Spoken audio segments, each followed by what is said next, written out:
Assalamualaikum warahmatullahi wabarakatuh. Bertemu kembali dengan saya di pertemuan kedua mata kuliah Bahasa Indonesia. Kita langsung saja ya, share PowerPoint, sambil share PowerPoint. Oke. Oke, gimana, kuisnya? Bisa diisi? Hari ini ada kuis lagi loh. Anda harus bisa mengisinya ya. Oke, oleh karena itu, tolong perhatikan apa yang saya jelaskan dalam PowerPoint ini atau dalam meeting kali ini. Oke ya,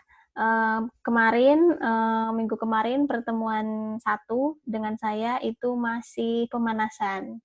Jadi ada beberapa pesan yang masuk ke WA saya, "Wah Bu, nilai saya kurang." Oke, kan masih ada kuis yang kedua, kuis yang ketiga, kuis yang keempat. Tidak apa-apa, biarkan saja yang sudah mah udah ya. Kita fokus saja sekarang nih ke pertemuan kedua. Setidaknya setelah Anda melihat pola pembelajaran di pertemuan 1 kan sudah terekam ya atau sudah terlihat begitu kan arah pembelajaran ini seperti apa. Makanya eh, apa ya Anda perbaikannya adalah di pertemuan sekarang, kedua, ketiga, keempat, dan seterusnya. Oke, kita langsung saja ya. Hari ini saya akan menjelaskan tentang paragraf. Tidak asing di pendengaran kalian, saya yakin ini. Tapi mungkin ada hal yang perlu saya tekankan lebih jauh tentang bagaimana menyusun paragraf yang baik dan benar. Oke ya. Baik, kita langsung saja ke slide yang kedua. Ada 6 hal yang akan saya jelaskan dalam pertemuan ini. Yang pertama, saya akan menjelaskan tentang definisi paragraf. Kedua, apa itu unsur-unsur paragraf? Apa saja? Yang ketiga, bagaimana persyaratan paragraf yang baik itu? Dan yang keempat, apa manfaat dari paragraf?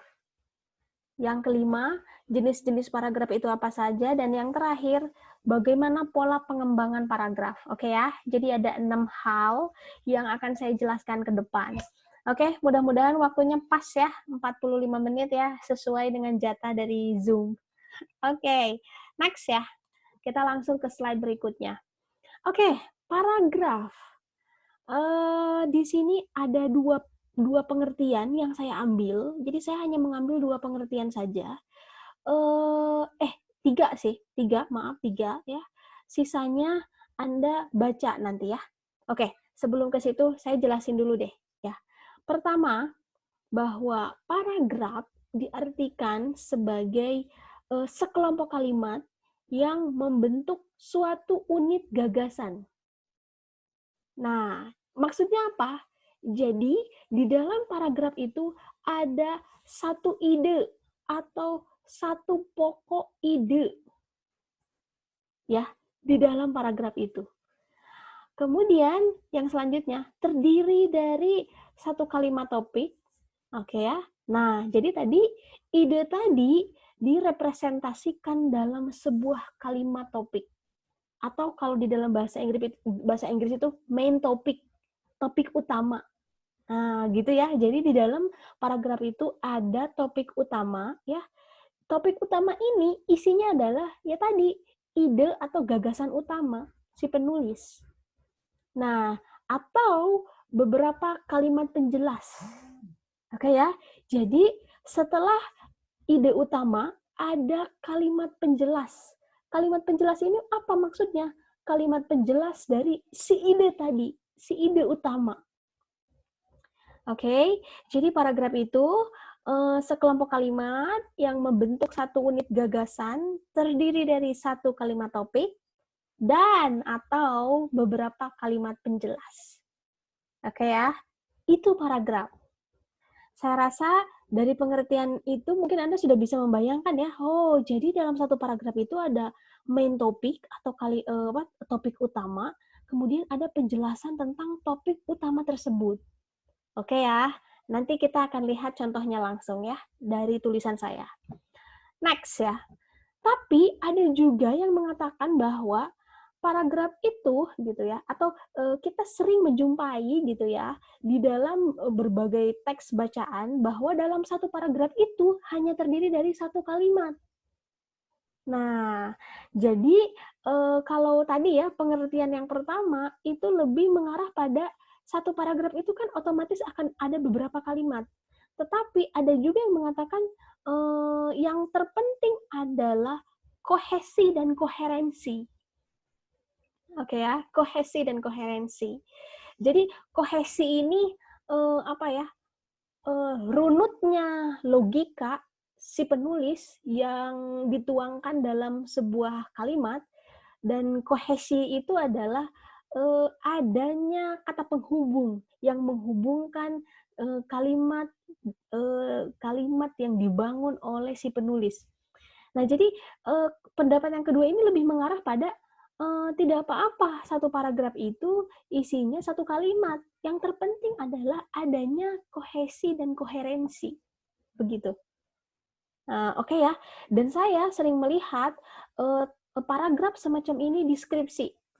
Nanti Anda juga mungkin akan melihat ya di akhir lah, di akhir semester gitu ya.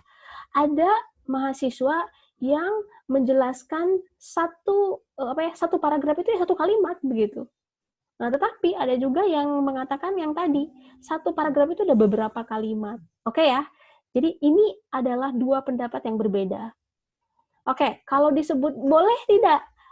Sebenarnya tergantung kepada si perguruan tinggi tersebut, bagaimana aturan penulisannya. Apakah melegalkan atau bahasanya melegalkan yang tadi yang satu paragraf itu beberapa kalimat, atau yang boleh misalnya satu paragraf itu satu kalimat juga boleh gitu. Yang terpenting kohesi dan koherensi. Jadi ya itu tergantung dari institusi perguruan tinggi tersebut. Kalau saya melihat di kita ya di UIN Bandung, maaf ya, tadi ada gangguan ya, ada gangguan biasa jaringan. Oke, saya share lagi PowerPoint-nya. Oke, next ya. Sekarang kita masuk ke slide yang, masih slide yang pertama. Nah, yang selanjutnya, pengertian yang ketiga. Jadi, paragraf itu adalah kelompok teks yang ditandai dengan lekukan. Jadi, kata pertama itu menjorok beberapa ketukan. Oke ya, itu sangat bisa dipahami. Karena kan Anda juga memang seperti itu kan kalau menulis paragraf menjorok. Nah, tetapi kalau tidak menjorok ke dalam, itu bisa sebenarnya lurus teksnya, tetapi dipisahkan oleh satu spasi, begitu ya. Oke, untuk lebih jelasnya saya akan memperlihatkan kepada Anda contoh tulisan berikut ini. Ini ada contoh tulisan saya ya. Saya akan share ini tulisan saya. Oke. Oke, tulisannya bahasa Inggris ya, tidak apa-apa ya. Sama saja, karena pola penulisan ilmiah ini berlaku baik mau bahasa Indonesia maupun bahasa Inggris sama saja. Oke, ini pola paragraf yang kedua yang tadi, yang tidak menjorok. Jadi, saya di sini menuliskan paragraf dengan cara tidak menjorok. Ya, lihat. Jadi, di sini ada 4 paragraf ya. Oke, yang paragraf yang pertama yang it is not uncommon that bla bla bla. Kemudian paragraf yang kedua to start with. Jadi saya hanya memisahkan satu spasi di antara dua paragraf. Terus ke bawah, jadi hanya dipisahkan oleh satu spasi. Memang bisa, sangat bisa. Ya memang seperti itu paragraf. Nah, memang di kita yang paling umum itu yang menjorok ke dalam. Ada tidak paragraf semacam ini? Ada di jurnal-jurnal ilmiah. Jadi Anda kalau misalnya nanti ingin publikasi sebuah artikel ke jurnal ilmiah, itu ada yang paragrafnya seperti ini, tidak menjorok. Oke? Untuk beberapa jurnal ya, tidak semua jurnal seperti ini. Ya, mereka juga memiliki aturan tersendiri, ada yang menjorok, ada yang seperti ini. Oke? Ini salah satu contoh dari bentuk paragraf, dan kita lihat paragraf yang kedua aja langsung ya. Nih, yang saya kasih hitam. tadi dikatakan bahwa di dalam paragraf itu ada kalimat utama, ya, dan kalimat penjelas. Oke, saya menuliskan kalimat utama di depan. To start with, one of the blatant effects of technology usage in workplaces is increasing efficiency in technical work. Jadi, main utama itu betul-betul singkat ya, singkat, padat, memakai kalimat yang efektif. Yang pertemuan kemarin. Oke. Jadi di sini saya memilih satu subjek gitu ya, satu kata kerja gitu ya, kemudian objek. Jadi salah satu efek penggunaan teknologi dalam pekerjaan adalah meningkatnya pekerjaan teknis secara efisien. Nah, itulah kalau di bahasa Indonesia kan seperti itu. Itu adalah main topik. Jadi di sini main topiknya di awal. Nah, di mana penjelasnya? Penjelasnya adalah setelah main topik itu. Nah, saya di sini menjelaskan ilustrasi contoh. Me as a shining example of it. Jadi saya sebagai salah satu contoh yang paling mencolok.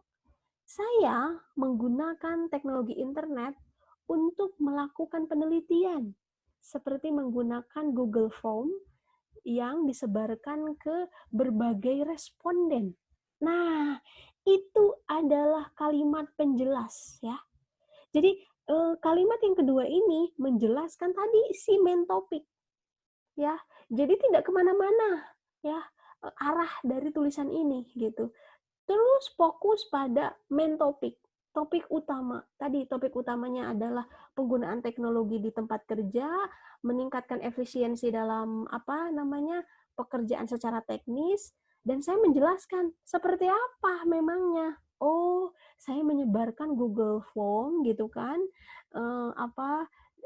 dengan menyebarkan kuesioner melalui Google Form gitu ya ke berbagai responden. Nah, kayak jadi antara kalimat kedua dan kalimat pertama itu harus nyambung gitu ya. Jadi kalimat penjelas ini nih harus berhubungan dengan main topik. Oke. Kemudian nanti kalimat yang ketiganya juga sama, harus berhubungan dengan main topik. Jadi tetap saja masih berhubungan dengan main topik. Tidak kemana-mana arah tulisannya. Oke ya, ini contohnya gitu ya, tadi yang paragraf main topik dan penjelas. Oke. Ini ya. Oke, lihat kursornya. Jadi di sini saya sampai titik itu main topik. Kemudian me as a shining sampai in shorter time. Nah, ini adalah penjelas. Nah, begitu ya. Oke. Furthermore, bla bla bla bla bla bla. Ini sama, masih kalimat penjelas. Oke. Itu paragraf. Kita kembali ke tadi PowerPoint lagi, oke? Oke. Next ya. Yang selanjutnya. Jadi Anda nanti akan lihat di buku sumber di halaman 116 itu ada banyak pengertian tentang paragraf ya. Di sini di buku ini gitu ya, di buku sumber ini ada banyak pengertian tentang paragraf, tapi intinya adalah ke arah sana kok. Intinya adalah bahwa di dalam satu paragraf itu ada main topik, kemudian penjelas begitu ya. Dan tadi menjorok atau kalau tidak menjorok dipisahkan oleh satu spasi. Oke, sudah ya? Tadi Anda melihat contohnya. Sekarang kita masuk ke unsur-unsur paragraf. Unsur-unsur paragraf. Oke, sebenarnya sudah saya jelaskan tadi di pengertian bahwa di dalam paragraf itu ada gagasan pokok. Nah, gagasan pokok ini direpresentasikan di dalam kalimat topik atau tadi yang saya selalu bilang main topik ya. Dan itu di awal biasanya. Tetapi boleh nggak Bu di akhir? Oh boleh. Main topik itu ada yang di akhir. Atau bahkan ada yang di awal dan ada yang di akhir. Jadi double. Gitu. Main topik itu ada yang double. Ada yang di awal, ada yang di akhir. Atau ada yang gagasan utamanya di awal atau gagasan utamanya di akhir. Gitu. Oke ya? Jadi ada gagasan pokok yang direpresentasikan dalam kalimat topik. Dan yang kedua adalah ada gagasan penjelas. atau yang tadi yang saya jelaskan, yang direpresentasikan dalam kalimat penjelas gitu ya. Jadi kalimat penjelas ini menjelaskan main topik atau tadi gagasan pokok. Dan yang terakhir adalah adanya unsur transisi. Nah, unsur transisi ini apa ya? Adanya penghubung antara kalimat yang satu dengan kalimat yang lain. Jadi tidak flat gitu ya. Nah, kembali ke contoh yang tadi misalnya, nih, di sini mana kalimat penghubungnya? Nah, seperti ini saja contohnya. Di sini kan ada kalimat penghubung kan? Nih, furthermore gitu ya. Itu adalah kalimat penghubung. Selanjutnya gitu. Kalau di dalam bahasa Indonesia misalnya dengan demikian gitu ya. Walaupun misalnya kalau mau kontras atau kalau misalnya mau menambahkan dan bisa, apalagi ya selanjutnya misalnya gitu ya. Furthermore itu kan ya selanjutnya gitu atau lebih lanjut lagi gitu ya. Selebihnya gitu. Nah, jadi ada kata penghubung. Di dalam satu paragraf itu ada kata penghubung ya. Itu namanya cohesion atau kalau di dalam bahasa Inggris cohesion. Makanya ada istilah apa cohesion apa sih devices ya kalau tidak salah. Jadi ada kata-kata yang menjadi atau yang termasuk pada kata penghubung. Oke, oke ya, jelas ya. Dalam satu paragraf ada kata penghubung. Contoh di dalam tulisan saya di sini ada furthermore gitu ya atau accordingly gitu ya. Oleh karena itu. Nah, itu juga kata penghubung. Sama di dalam bahasa Indonesia pun seperti itu. Jadi di dalam satu paragraf itu ada kata penghubung. Oke. Next ya. Kita kembali lagi ke slide. Oke.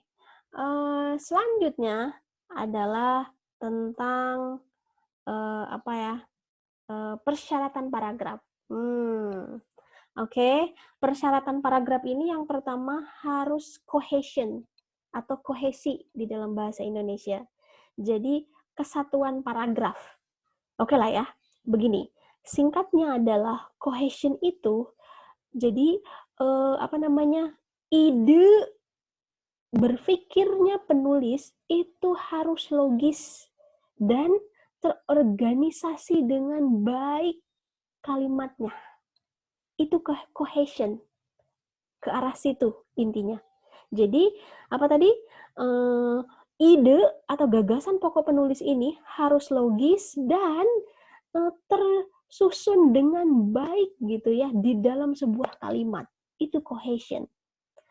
Tadi ya, kembali ke contoh yang tadi, saya kan tadi main topiknya tentang penggunaan teknologi gitu ya di dalam dunia kerja itu membuat pekerjaan itu menjadi teknis ya atau praktis gitu. Nah, kalimat penjelasnya kan saya sebagai ilustrasinya gitu kan. Saya menggunakan Google Form gitu ya untuk menyebarkan apa namanya kuesioner kepada responden sehingga responden tercover dengan banyak gitu.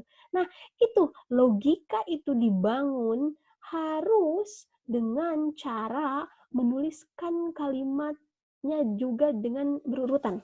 Aduh gimana ya muter kalimatnya muter. Ya, jadi intinya gitulah ya. Jadi koherensi ini atau kohesi ini seperti itu. Kesatuan paragraf. Jadi terpadu begitu ya. Terpadu. Oke. Oke. Oke, maaf. Jadi yang saya jelaskan barusan itu adalah yang koheren ya. Yang jadi logis, kemudian kalimatnya teratur begitu ya, terorganisasi dengan baik, itu koheren. Nah, kalau cohesion ini adalah tentang tadi. Jadi di dalam satu paragraf itu harus berbentuk satu kesatuan. Dengan cara apa? Dengan cara misalnya membubuhkan kata penghubung. Itu kohesi. Oke ya? Oke, selebihnya silakan Anda baca di bukunya langsung, oke? Kohesi dan koherensi. Oke. Next, yang ketiga. syarat dari paragraf yang baik itu harus lengkap. Tadi ya. Jadi ada kalimat pelengkapnya atau ada kalimat penjelasnya, ada penjelasannya. Tidak hanya teknologi di dalam dunia kerja itu membuat pekerjaan menjadi teknis atau praktis. Udah aja selesai sampai situ. Terus so what gitu, nggak ada penjelas. Nah, jadi itu belum tuntas gitu ya. Jadi harus ada kalimat penjelas dan yang terakhir adalah ketuntasan. Jelas ya, harus tuntas. Jadi main topik itu harus dijelaskan dengan tuntas dalam satu paragraf. Tidak boleh ngambang lah begitu. Ya. Jadi uraian informasinya runut dijelaskan secara secara terorganisir dan tuntas gitu ya. Menjelaskan main topik tersebut. Oke, itu adalah persyaratan paragraf yang baik. Oke, next. Sekarang kita masuk ke manfaat. Apa sih manfaatnya dari paragraf ini? Ya jelas ya, kalau nggak ada paragraf ya mana ada manfaat ya dalam tulisan kita ya. Tidak mungkin lah. Maksudnya pasti banyak lah manfaatnya ya paragraf ini. Ada banyak. Yang pertama sih, kalau saya berpikirnya gini, paragraf itu memisahkan antara ide yang satu dengan ide yang lain. Itu paragraf. Jadi kita bisa melihat, paragraf ini berbicara tentang ini, paragraf kedua berbicara tentang apa, paragraf 3 berbicara tentang itu misalnya. Jadi terlihat jelas sistematika berpikir si penulis, sehingga kita bisa melihat bahwa oh iya paragraf ini memisahkan antara ide. Itu manfaatnya tadi ya.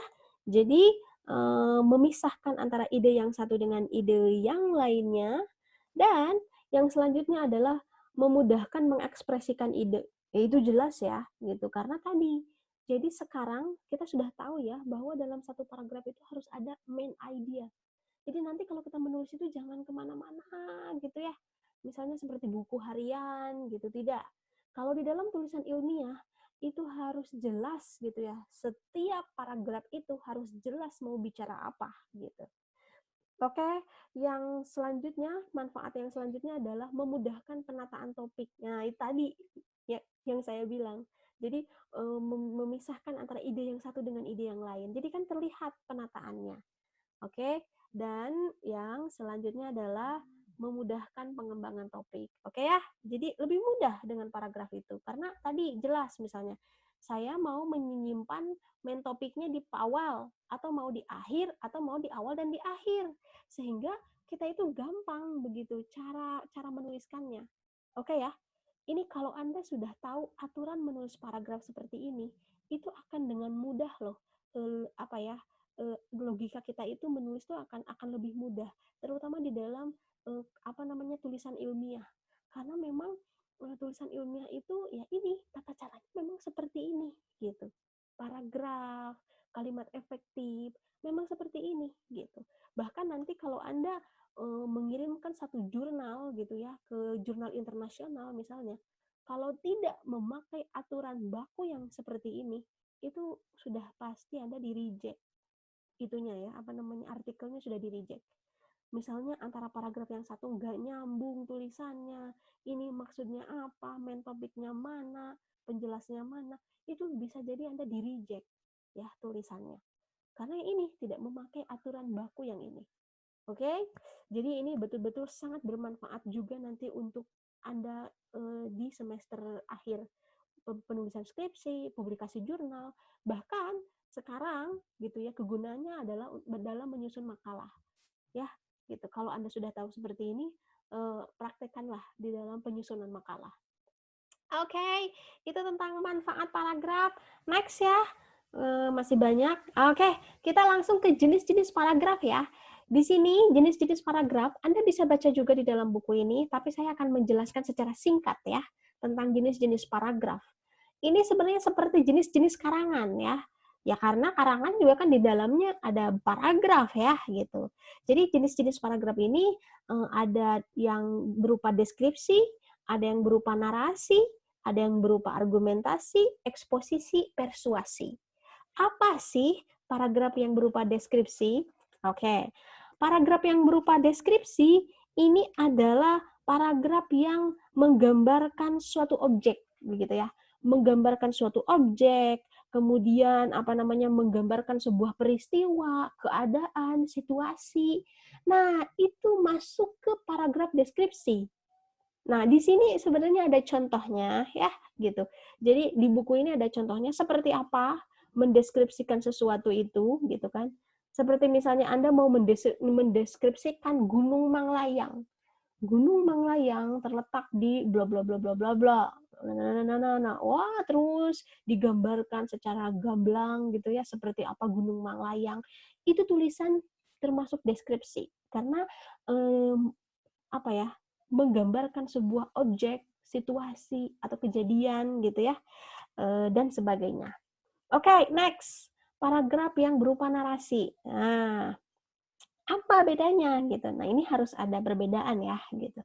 Paragraf yang berupa narasi ini paragraf yang mengungkapkan peristiwa atau kejadian sesuatu kejadian, suatu peristiwa gitu. Nah, narasi ini biasanya sih gitu ya, kalau kita lihat di tulisan-tulisan ilmiah, kita sering lihat misalnya seperti ini ada tulisan menggambarkan seorang tokoh. Nah, itu bisa masuk ke narasi, paragraf narasi. Misalnya Albert Einstein lahir di Jerman pada tahun bla bla bla bla bla bla. Dia adalah seorang saintis bla bla bla bla bla bla. Udah dijelasin itu tentang biografi Albert Einstein. Itu bisa masuk ke paragraf narasi. Atau misalnya suatu peristiwa misalnya atau perang misalnya perang antara Belanda dan Diponegoro dinarasikan oleh Anda. Itu juga bisa sebenarnya ya menjelaskan sebuah kejadian atau peristiwa sesuatu gitu ya, suatu kejadian atau suatu peristiwa gitu. Itu masuknya ke narasi gitu ya. Dan tadi salah satu contohnya adalah biografi seseorang itu termasuk pada paragraf narasi. Oke? Next gitu ya. Dan narasi ini bisa fiktif dan bisa non fiktif ya gitu. Fiktif itu artinya bisa tidak nyata atau bohong atau hayalan saja, atau bisa juga non fiksi. Non fiksi itu yang tadi biografi Albert Einstein itu non fiksi gitu ya. Oke, next ya. Ada juga paragraf argumentasi. Nah, kalau argumentasi mungkin dari judulnya aja Anda sudah paham ya, berargumen, beropini. Jadi paragraf argumentasi ini paragraf yang menjelaskan tentang argumentasi atau pendapat si penulis.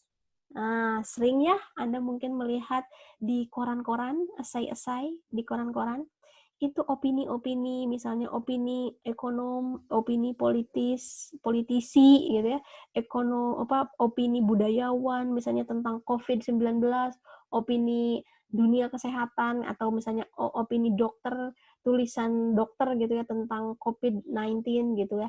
Dia beropini dengan kalimat dia sendiri, kemudian memperlihatkan data-data, fakta-fakta, kemudian ada gitu ya, analisisnya. Itu lebih ke argumentasi gitu ya. Jadi kalau dilihat tulisan-tulisan di koran yang opini-opini itu merupakan paragraf yang berupa argumentasi. Oke ya? Itu gampang ya dilihat ya. Oke, next. Sekarang eksposisi. Paragraf eksposisi. Jadi eksposisi ini paragraf yang ingin menginformasikan kepada si pembaca atau ingin memahamkan sesuatu kepada si pembaca. Oke, langsung saja lah ya. Contohnya itu adalah kalau eksposisi ini buku.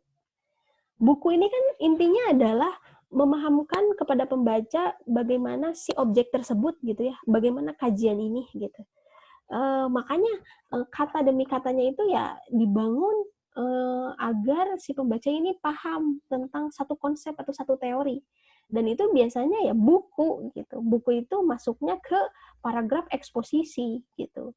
Atau modul begitu ya. Itu juga bisa gitu ya, paragraf eksposisi. Nah, yang selanjutnya adalah ada berbagai ciri dari eksposisi gitu ya. Di sini dikatakan yang pertama menjelaskan sesuatu, gaya tulisannya informatif, kemudian fakta dipakai sebagai alat kontribusi, fakta dipakai sebagai alat untuk mengkonkretkan informasi. Nah, itu ciri dari paragraf persuasi. Maaf, eksposisi ya. Nah, dan contohnya adalah buku gitu ya. Oke, dan yang terakhir adalah persuasi. Ini paragraf persuasi ini paragraf yang berisi ajakan. Nah, ini ya kalau misalnya ada satu tulisan mengajak ke mana gitu ya, ke arah mana, misalnya save lingkungan misalnya atau misalnya mari berdonasi gitu ya, inti-inti tulisannya ke arah situlah, mengajak seseorang untuk melakukan sesuatu, itu paragraf persuasi. Nah, ini karena saya sering online ya, saya suka lihat nih iklan-iklan yang paragrafnya itu berupa persuasi. Jadi saya pernah lihat iklan, mungkin Anda juga pernah lihat, ini iklan ada di mana-mana. Mungkin Anda pernah dengar yang ini nih, tulisannya itu, seorang mahasiswi Indonesia menemukan obat pelangsing yang bisa melangsingkan badan, selama 1 bulan gitu ya, apa ya sih pokoknya judulnya gitu deh. Saya baca terus kan, kirain benar gitu kan. Pada akhirnya si tulisan tersebut, hah? Oh, jadi dia itu ternyata ngiklanin obat gitu ya. Jadi di akhirnya dia mengatakan bahwa obat yang ditemukan oleh mahasiswa tersebut sangat cocok gitu ya untuk ibu-ibu yang berusia sekian sekian sekian dan berat badannya akan turun sekian kilo gitu ya dalam waktu 2 minggu. Jadi obat ini sangat mujarab. Bla bla bla. Wah, akhirnya intinya adalah ajakan dari si penulis untuk membeli obat. Jadi ini bagus banget sih sebenarnya iklannya. Jadi kayak tricky ya gitu. Saya pikir itu betul ilmiah gitu ya. Ternyata iklan obat gitu. Itu paragraf persuasi. Bagus sih tulisannya, mengecoh sekali ya gitu. Oke, jadi paragraf persuasi itu ada apa ya? Ada ajakan ya di dalamnya gitu. Oke. Kalau begitu, kalau tulisan ilmiah, jurnal, itu masuknya kemana? Apakah paragraf deskripsi, narasi, argumentasi, eksposisi, atau persuasi? Nah, kalau saya lihat, ini bisa bermacam-macam. Karena di dalam sebuah jurnal atau publikasi gitu ya, atau penelitian, atau skripsi lah misalnya, itu ada kalanya kita menuliskan paragraf-paragraf itu secara deskripsi. Contohnya misalnya ketika menuliskan salah satu objek dari penelitian, misalnya menuliskan sebuah sekolah. Jadi sekolah ini terdapat berlokasi di bla bla bla bla bla bla bla bla bla bla bla bla gitu kan. Nah, itu kan suka ada ya di dalam skripsi itu bisa deskripsi itu. Tetapi ada kalanya gitu ya, di dalam hasil penelitian itu kita juga berargumentasi. Dan itu ada di dalam pembahasan. Di dalam pembahasan, si penulis akan beropini, akan berargumentasi berdasarkan hasil data. Nah, jadi di situ si penulis berargumentasi. Atau bahkan bisa narasi loh. Atau misalnya bisa yang tadi eksposisi gitu. Jadi ini di dalam karya tulis ilmiah ini jadi bisa beberapa jenis paragraf ini bisa ada di dalam salah satu publikasi atau satu tulisan ya gitu. Oke ya, tergantung apa dulu yang mau Anda jelaskan. Apakah pembahasan, apakah hasil data, apakah latar belakang gitu ya, apakah latar belakang masalah gitu. Oke ya, seperti itu ya. Oke, jelas ya jenis-jenis paragraf? Oke, mudah-mudahan jelas ya, walaupun online. Oke, next ya. Nah, ini ini hanya mengingatkan saja. Saya rasa Anda sudah tahu tentang ini. Ini adalah metode berpikir berdasarkan pola penalaran ada 3 macam. Anda sudah tahu ya, induktif, deduktif, campuran. Ini tadi hubungannya dengan yang tadi, yang di awal. Jadi ketika kita menuliskan sebuah paragraf, maka Anda ini mau yang induktif, deduktif, atau yang mau campuran. mau yang kalimat utamanya di awal, kalimat utamanya di akhir, atau topik utamanya di akhir, atau topik utamanya di awal, atau mau di awal dan di akhir gitu. Nah, induktif ini yang tadi kalimat utamanya di akhir ya kalau induktif. Kalau deduktif kalimat utamanya di awal atau topik utamanya di awal. Nah, kalau campuran topik utamanya di awal dan di akhir gitu ya. Oke ya, jangan kebalik ya yang induktif deduktif ya. Biasanya suka agak kebalik ya. Nah, induktif itu kalimat utamanya di akhir atau main topiknya itu di akhir. Jadi di awal-awal itu menjelaskan tentang penjelasan dulu gitu ya, kalimat penjelas, baru main topiknya di akhir, itu induktif. Nah, kalau deduktif itu main topiknya yang di awal. Kayak tadi tulisan saya itu deduktif ya. Tulisan tadi ya, contoh yang tadi itu deduktif. Nah, baru setelah itu adalah penjelas gitu. Dan yang terakhir yang campuran. Misalnya Anda mau menuliskan topik utamanya di awal dan di akhir, bisa saja. Oke ya? Dan itu masuknya campuran, oke?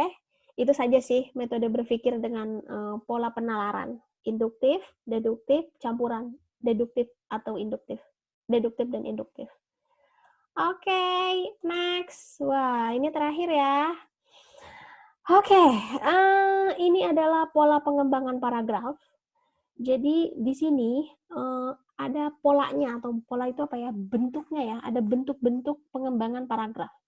Anda nanti bisa membaca juga di halaman di sini di halaman 131 ya, di buku ini gitu ya. Polanya seperti ini. Ada pola apa tadi? Ada pola kronologi, ilustrasi, definisi, analogi, perbandingan, sebab akibat, pembatasan atau contoh, repetisi dan kombinasi. Oke, secara singkatnya saya akan menjelaskan saja ya apa namanya dengan tulisan saya. Oke, kita share dulu ya tulisan saya yang tadi. Oke, sudah Anda lihat ya? Anda sudah bisa lihat kembali tulisan saya. Nah, jadi di dalam tulisan saya ini, walaupun berbahasa Inggris nih, tetapi pola tulisannya sama saja ya. Tadi sudah saya katakan, sama saja seperti pola di dalam bahasa Indonesia, karena tulisan ilmiah seperti ini aturannya. Oke, ini kalau melihat dari pola ya, kalau melihat dari teori tentang pola pengembangan paragraf, saya menuliskan paragraf ini dengan cara memberikan sebuah ilustrasi atau contoh. Jadi gitu. Jadi lihat yang pertama tadi, to start with sampai in technical word gitu ya, itu adalah kalimat atau topik utama.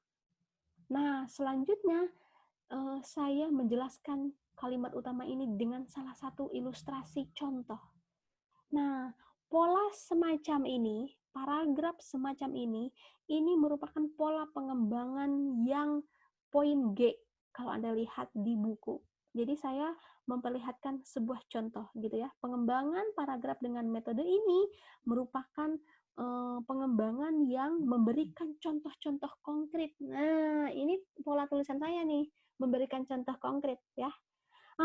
Bisa nggak dengan pola yang lain, Bu, tidak memberikan contoh? Bisa, boleh, banyak gitu. Dengan misalnya ilustrasi gitu ya, dengan membandingkan misalnya, atau dengan mengkombinasikan sesuatu dengan sesuatu hal yang lain gitu ya.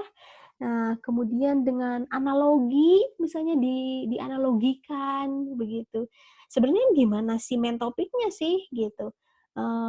Jadi ini si pola penjelasan ini dibawa mau ke arah mana nih? Mau ke yang tadi, mau ke pola yang contoh seperti saya ini, atau mau ke pola yang analogi atau ilustrasi atau perbandingan atau apa, bebas gitu ya. Jadi kalimat penjelas ini polanya macam-macam ya. Jadi ada pola yang tadi, yang saya maksudnya ya, seperti saya berupa contoh gitu ya. Ada yang polanya itu membandingkan misalnya gitu, tapi saya jarang sekali ya menuliskan membandingkan dalam penjelasan. Oke, kalau saya memang gaya tulisannya seperti ini sih. Kalau ini ya, kalau bahasa Inggris terutama ya, saya itu pasti selalu mengilustrasikan sesuatu, atau kalau enggak menganalogikan, atau yang ketiga yang ini, mencontohkan, gitu. Oke, ini kalau menganalogikan ya, menganalogikan ini pengembangan paragraf dengan menggunakan ilustrasi. Ya mengilustrasikan sesuatu lah gitu. Mungkin Anda juga tahu kali ya menganalogikan sesuatu. Oke lah, nanti kita latihan ya seperti apa. Nanti kan ada tugas. Oke. Dan sebagainya ya.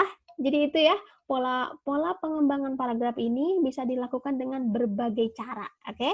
Jadi tidak melulu hanya memperlihatkan contoh saja, tidak sih, jangan sih. Jadi memang setiap paragraf itu memang harus macam-macam gitu ya kalimat penjelasnya ini. Jangan terus aja ilustrasi, analogi, contoh lagi. Ya kali-kali lah kalimat penjelasan ini misalnya membandingkan misalnya gitu ya.